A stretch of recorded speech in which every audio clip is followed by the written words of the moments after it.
सिराज उद दौला कोई हादिसाती किरदार नहीं था। वो बंगाल की ताकतवर तरीन रियासत का वारिस था, अली वर्दी खान का नवासा।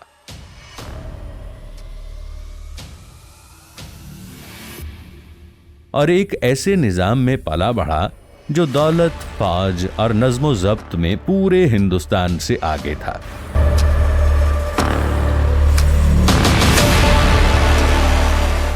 जब अली वर्दी खान ने उसे जानशीन नामजद किया तो दरबार में सुकून नहीं आया, दरबार में बेचैनी फैल गई, क्योंकि सिराज जवान था और बंगाल के उमरा बूढ़े, तजर्बेकार और इक्तिदार के आदी थे। ये टकराव उम्र का नहीं था, ये टकराव इख्तियार का था।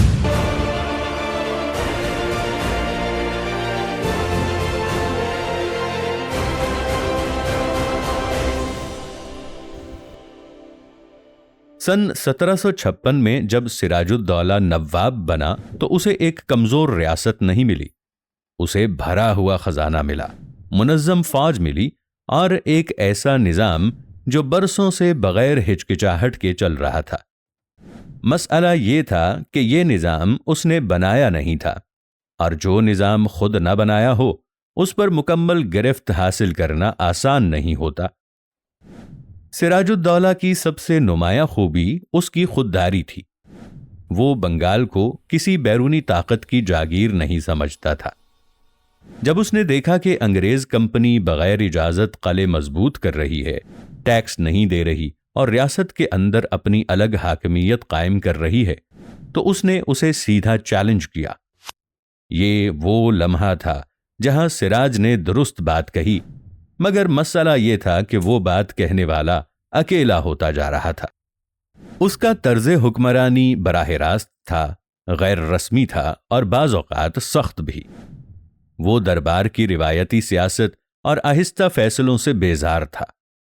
वो चाहता था कि हुक्म दिया जाए और उस पर फौरन अमल हो।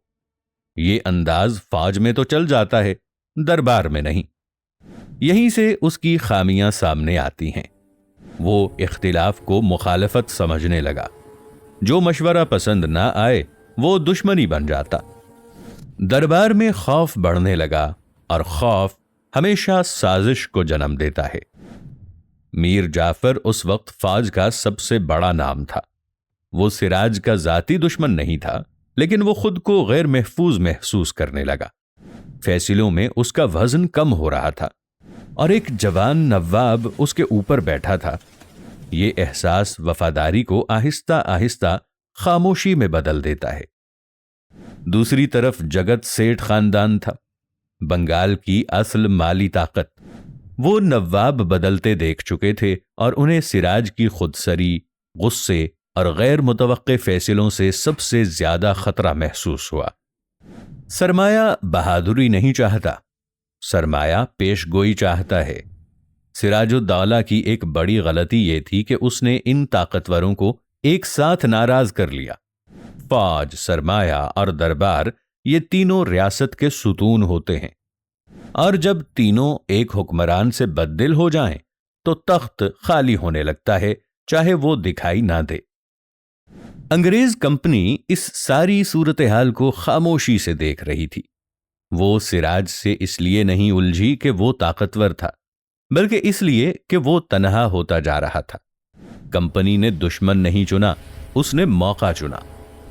सिराजुद्दौला की सबसे बड़ी कमजोरी ये थी कि वो सियासत को अखलाक समझता था, जबकि उसके इर्द गिर्द सियासत कारोबार बन चुकी थी। वो मुआहिदों को नीयत से देखता था और सामने वाला उन्हें फायदे से देख रहा था। अगर हम ईमानदारी से फैसला करें तो सिराजुद्दौला एक बुरा हुक्मरान नहीं था। वो खुददार था, रियासत को बचाना चाहता था और बैरूनी मुदाखलत के खिलाफ था।